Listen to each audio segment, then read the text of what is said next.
أعوذ بالله من الشيطان الرجيم. بسم الله الرحمن الرحيم. واعلموا أنما غنمتم من شيء فأن لله خمسا وللرسول ولذي القربى واليتامى والمساكين وابن السبيل إن كنتم آمنتم بالله وما أنزلنا على عبدنا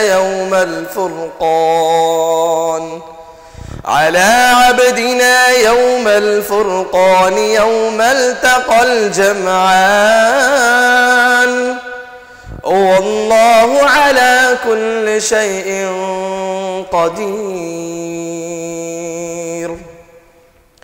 إذ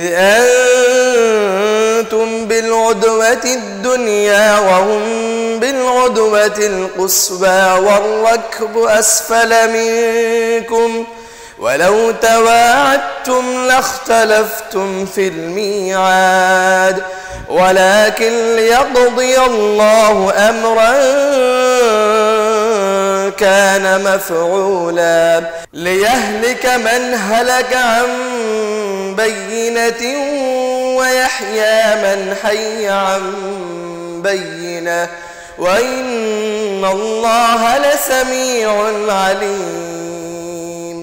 إذ يريكهم الله في منامك قليلا ولو أراكهم كثيرا لفشلتم ولتنازعتم في الأمر ولكن الله سلم إنه عليم بذات الصدور. وإذ يريكموهم إذ التقيتم في أعينكم قليلا ويقللكم في أعينهم ليقضي الله أمرا كان مفعولا وإلى الله ترجع الأمور. يا أيها الذين آمنوا إذا لقيتم فئة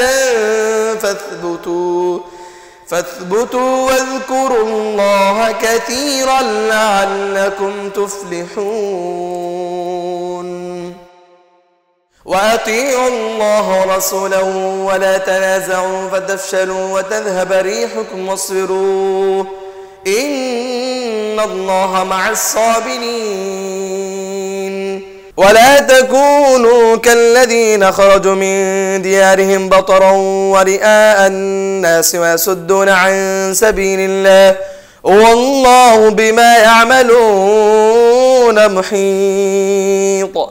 وإذ زين لهم الشيطان أعمالهم وقال لا غالب لكم اليوم من الناس وإني جار لكم فلما تراءت الفئتان نكص على عقبيه وقال إني بريء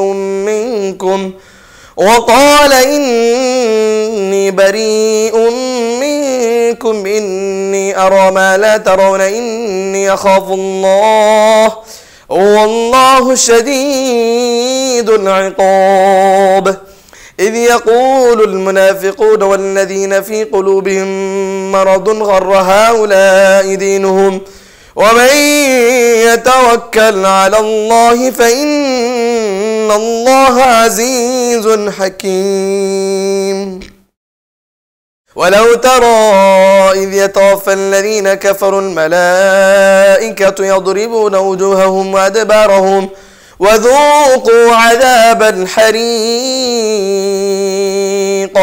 ذلك بما قدمت أيديكم أن الله ليس بظلام للعبيد.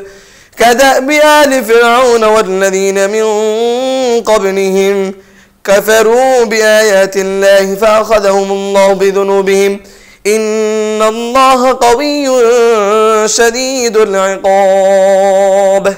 ذلك بأن الله لم يكن غير نعمة أنعمها على قوم حتى يغيروا ما بأنفسهم وأن الله سميع عليم. كدأب آل فرعون والذين من قبلهم كذبوا بآيات ربهم فأهلكناهم بذنوبهم وأغرقنا آل فرعون وكل كانوا ظالمين. إن شر الدواب عند الله الذين كفروا فهم لا يؤمنون. الذين عاهدت منهم ثم ينقضون عهدهم في كل مرة وهم لا يتقون. فإما تثقفنهم في الحرب فشرد بهم من خلفهم لعلهم يذكرون. وإما تخافن من قوم خيانة فانبث إليهم على سواء إن الله لا يحب الخائنين. ولا يحسبن الذين كفروا سبقوا إنهم لا يعجزون. وأعدوا لهم ما استطعتم من قوة ومن رباط الخيل ترهبون به عدو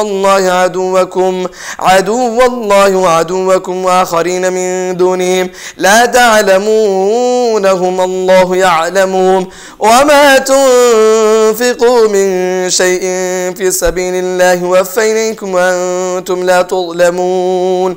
وإن جنحوا للسلم فاجنح له وتوكل على الله إنه هو السميع العليم. وإن يريدوا أن يخدعوك فإن حسبك الله هو الذي أيدك بنصره وبالمؤمنين وألف بين قلوبهم لو أنفقت ما في الأرض جميعا ما ألفت بين قلوبهم ولكن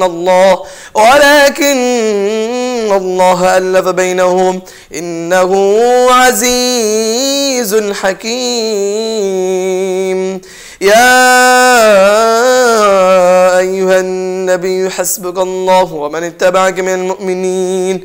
يا أيها النبي حرض المؤمنين على القتال إن يكن منكم 20 صابرون يغلبوا 200 وإن يكن منكم 100 يغلبوا 1000 من الذين كفروا بأنهم قوم لا يفقهون. الآن خفف الله عنكم وعلم أنكم فيكم ضعفاء فإن يكن منكم 100 صابرة يغلبوا 200 وإن يكن منكم 1000 يغلبوا 2000 بإذن الله والله مع الصابرين. ما كان لنبي أن يكون له أسرى حتى يثخن في الأرض. ما كان لنبي أن يكون له أسرى حتى يثخن في الأرض تريدون عرض الدنيا والله يريد الآخرة والله عزيز حكيم. لولا كتاب من الله سبق لمسكم فيما أخذتم عذاب عظيم. فكلوا مما غنمتم حلالا طيبا واتقوا الله إن الله غفور رحيم. يا أيها النبي قل لمن في أيديكم من الأسرى إن يعلم الله في قلوبكم خيرا يؤتكم خيرا مما أخذ منكم ويغفر لكم والله غفور رحيم. وإن يريدوا خيانتك فقد خانوا الله من قبل فأمكن منهم والله عليم حكيم. إن الذين آمنوا وهاجروا وجاهدوا بأموالهم وأنفسهم في سبيل الله والذين آووا ونصروا أولئك بعضهم أولياء بعض والذين آمنوا ولم يهاجروا ما لكم من ولايتهم من شيء حتى يهاجروا وإن استنصروكم في الدين فعليكم النصر إلا على قوم بينكم وبينهم ميثاق والله بما تعملون بصير. والذين كفروا بعضهم أولياء بعض إلا تفعلوه تكن فتنة في الأرض وفساد كبير. والذين آمنوا وهاجروا وجاهدوا في سبيل الله والذين آووا ونصروا أولئك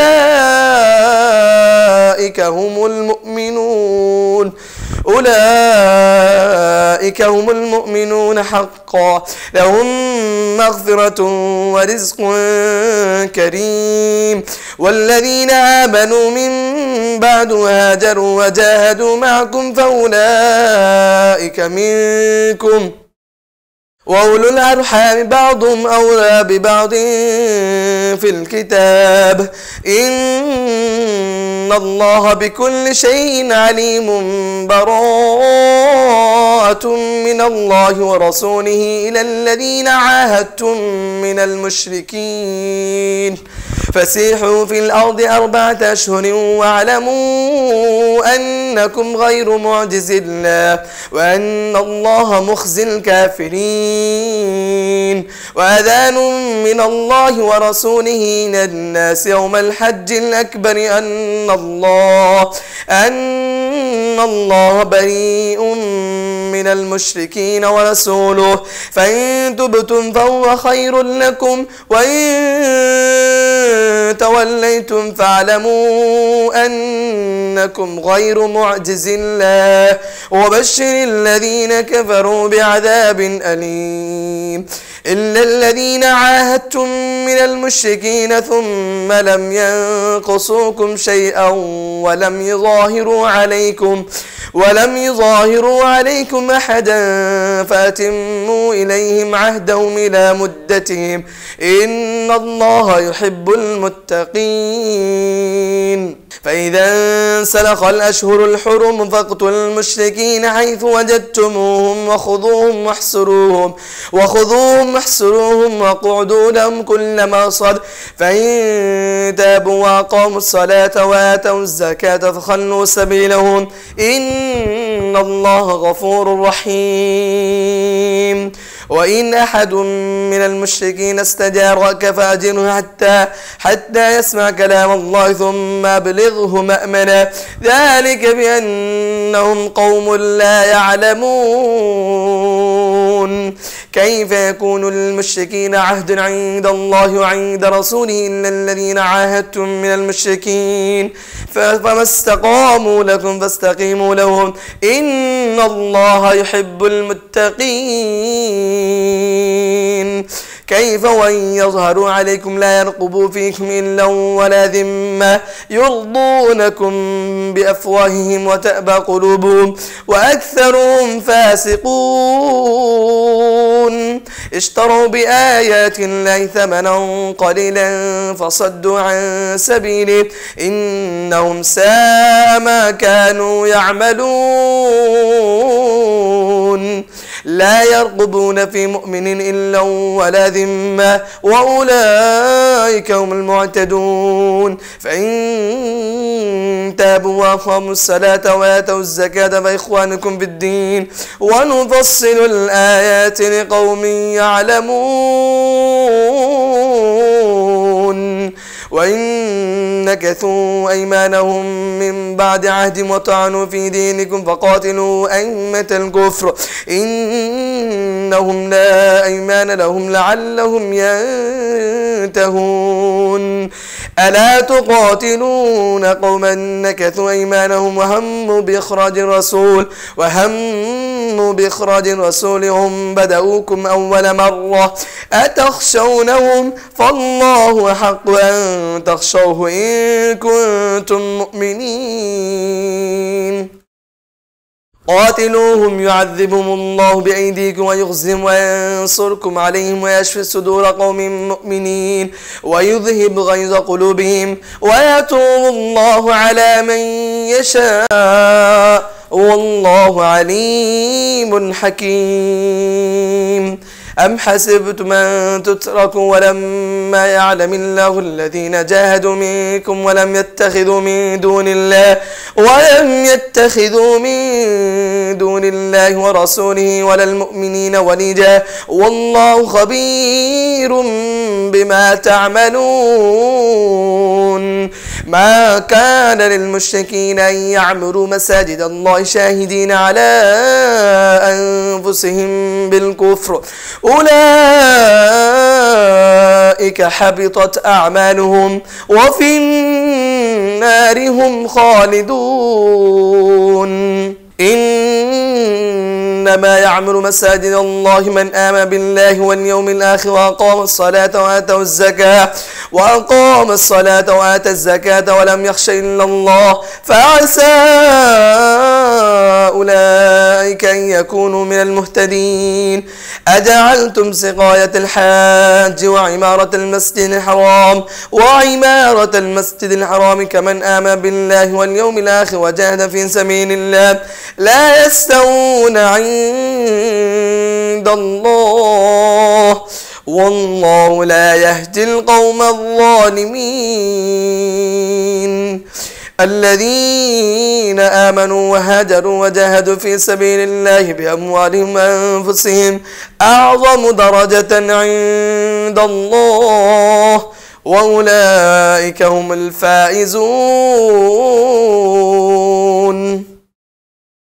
يبشرهم ربهم برحمة منه ورضوان وجنات لهم فيها نعيم مقيم خالدين فيها أبدا إن الله عنده أجر عظيم.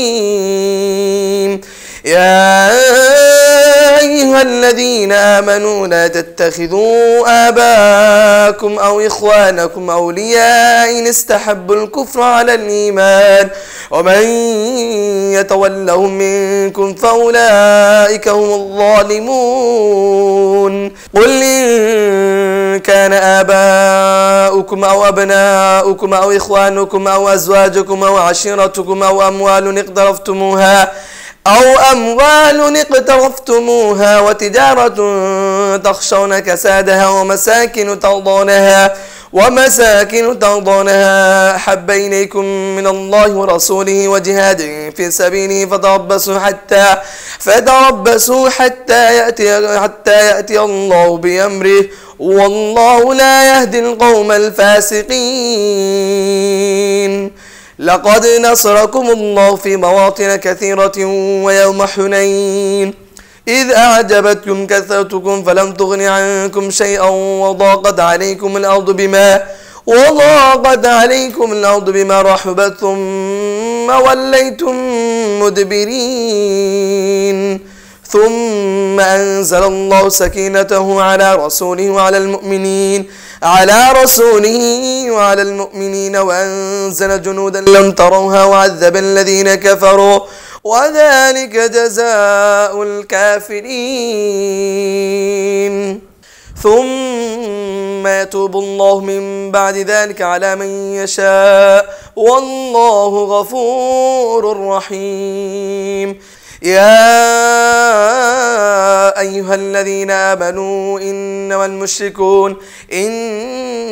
المشركون نجس فلا يقربوا المسجد الحرام بعد عامهم هذا وإن خفتم عيلة فسوف يغنيكم الله من فضله إن شاء إن الله عليم حكيم. قاتلوا الذين لا يؤمنون بالله ولا باليوم الآخر ولا يحرمون ما حرم الله ورسوله ولا يدينون دين الحق من الذين أوتوا الكتاب حتى يعطوا الجزية عن يد وهم صاغرون. وقالت اليهود عزير ابن الله وقالت النصارى المسيح ابن الله ذلك قولهم بأفواههم يضاهئون قول الذين كفروا من قبل قاتلهم الله أنى يؤفكون اتخذوا أحبارهم ورهبانهم أربابا من دون الله والمسيح ابن مريم وما أمروا إلا ليعبدوا إلها واحدا لا إله إلا هو سبحانه عما يشركون يريدون أن يطفئوا نور الله بأفواههم ويأبى الله إلا يتم نوره ولو كره الكافرون هو الذي أرسل رسوله بالهدى ودين الحق ليظهره على الدين كله ولو كره المشركون يا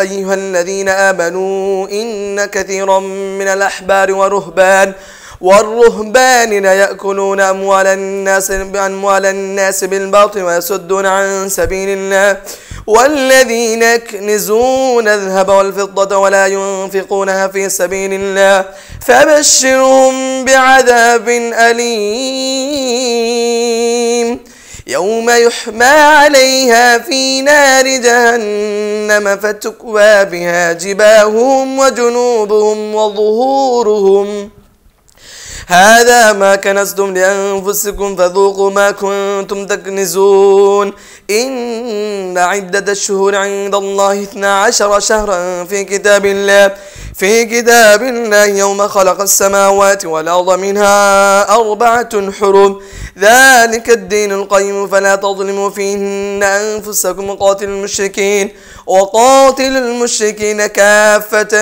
كما يقاتلونكم كافة واعلموا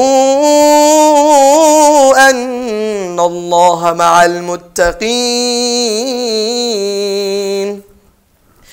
إنما النسيء زيادة في الكفر يضل به الذين كفروا يحلونه عاما ويحرمونه عاما ليواتوا عدة ما حرم الله فيحلوا ما حرم الله زين لهم سوء أعمالهم والله لا يهدي القوم الكافرين يا أيها الذين آمنوا ما لكم إذا قيل لكم انفروا في سبيل الله اثاقلتم إلى الأرض أرضيتم بالحياة الدنيا من الآخرة فما متاع الحياة الدنيا في الآخرة إلا قليل إلا تنفروا يعذبكم عذابا أليما ويستبدل قوما غيركم ولا تضروه شيئا والله على كل شيء قدير إلا تنصروه فقد نصره الله إذ أخرجه الذين كفروا ثاني اثنين إذ هما في الغار إذ يقول لصاحبه لا تحزن إن الله معنا فأنزل الله سكينته عليه وأيده بجنود لم تروها وجعل كلمة الذين كفروا السفلى وكلمة الله هي العليا والله عزيز حكيم انفروا خفافا وثقالا وجاهدوا بأموالكم وأنفسكم في سبيل الله ذلكم خير لكم إن كنتم تعلمون لو كان عرضا قريبا وسفرا قاصدا لاتبعوك ولكن بعدت عليهم الشقة وسيحلفون بالله لو استطعنا لخرجنا معكم يهلكون أنفسهم والله يعلم إنهم لكاذبون عفى الله عنك لما أذنت لهم حتى يتبين لك الذين صدقوا وتعلم الكاذبين. لا يستأذنك الذين يؤمنون بالله واليوم الآخر أن يجاهدوا بأموالهم وأنفسهم والله عليم بالمتقين. إنما يستأذنك الذين لا يؤمنون بالله واليوم الآخر وارتابت قلوبهم فهم في ريبهم يترددون. ولو أرادوا الخروج لأعدوا له عدة ولكن كره الله بعاثهم فثبتهم وقيل اقعدوا مع القاعدين. لو خرجوا فيكم ما زادوكم إلا خبالا ولأوضعوا خلالكم يبغونكم الفتنة وفيكم سماعون لهم والله عليم بالظالمين. لقد ابتغوا الفتنة من قبل وقلبوا لك الأمور حتى جاء الحق وظهر أمر الله وهم كارهون. ومنهم من يقول ائذن لي ولا تفتني ألا في الفتنة سقطوا وإن جهنم لمحيطة بالكافرين. إن تصبك حسنة تسؤهم وإن تصبك مصيبة يقولوا قد أخذنا أمرنا من قبل ويتولوا وهم فرحون. قل لن يصيبنا إلا ما كتب الله لنا هو مولانا وعلى الله فليتوكل المؤمنون. قل هل تربصون بنا إلا إحدى الحسنيين ونحن نتربص بكم أن يصيبكم الله بعذاب من عنده أو بأيدينا فتربصوا إنا معكم متربصون.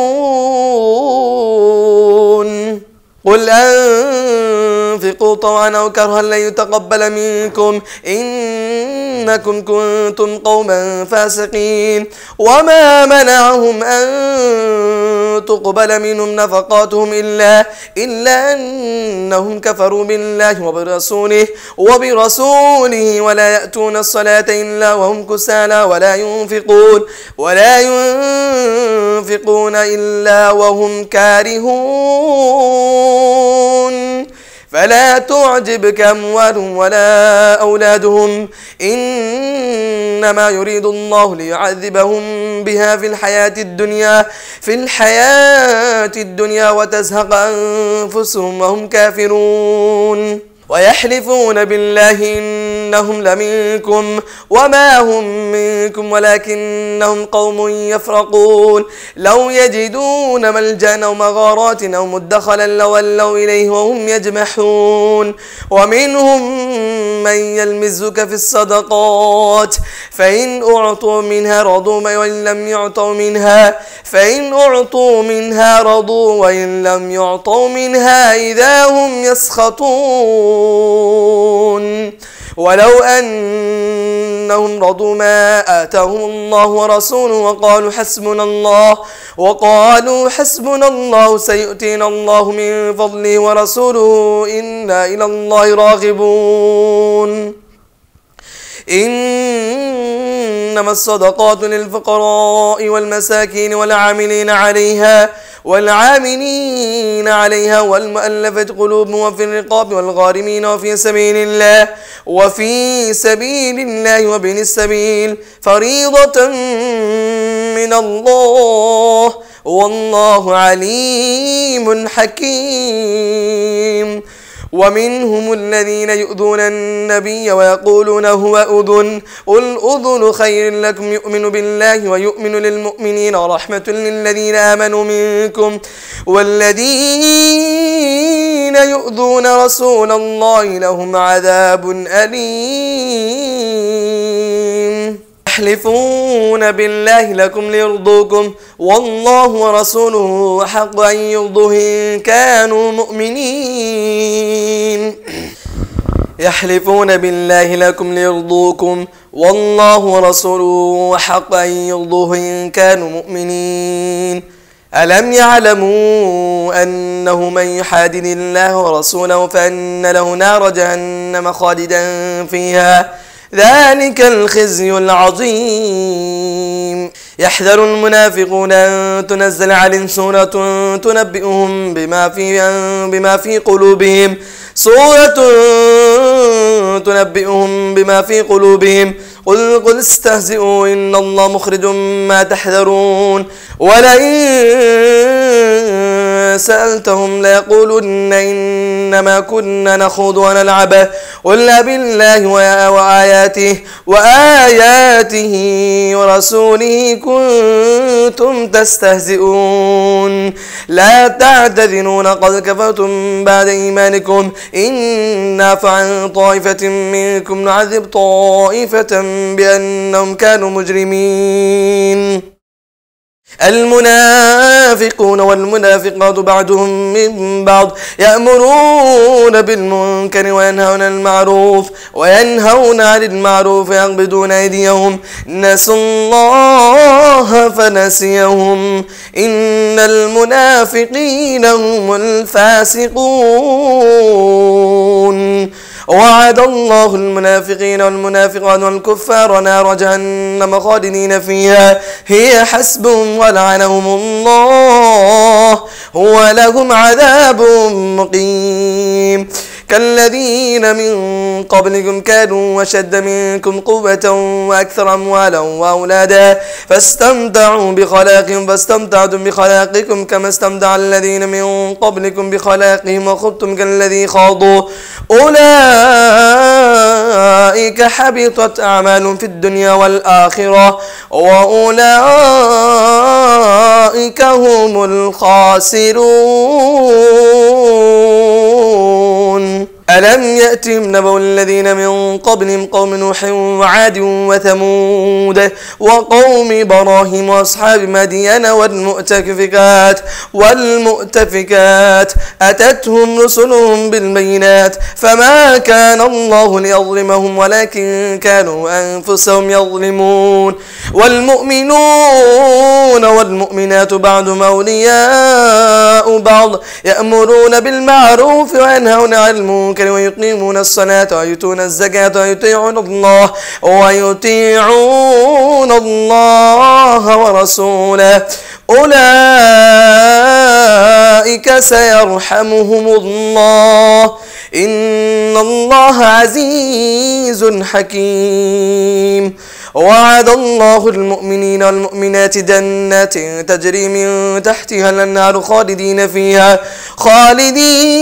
فيها ومساكن طيبة في جنات عدن ورضوان من الله أكبر ذلك هو الفوز العظيم. يا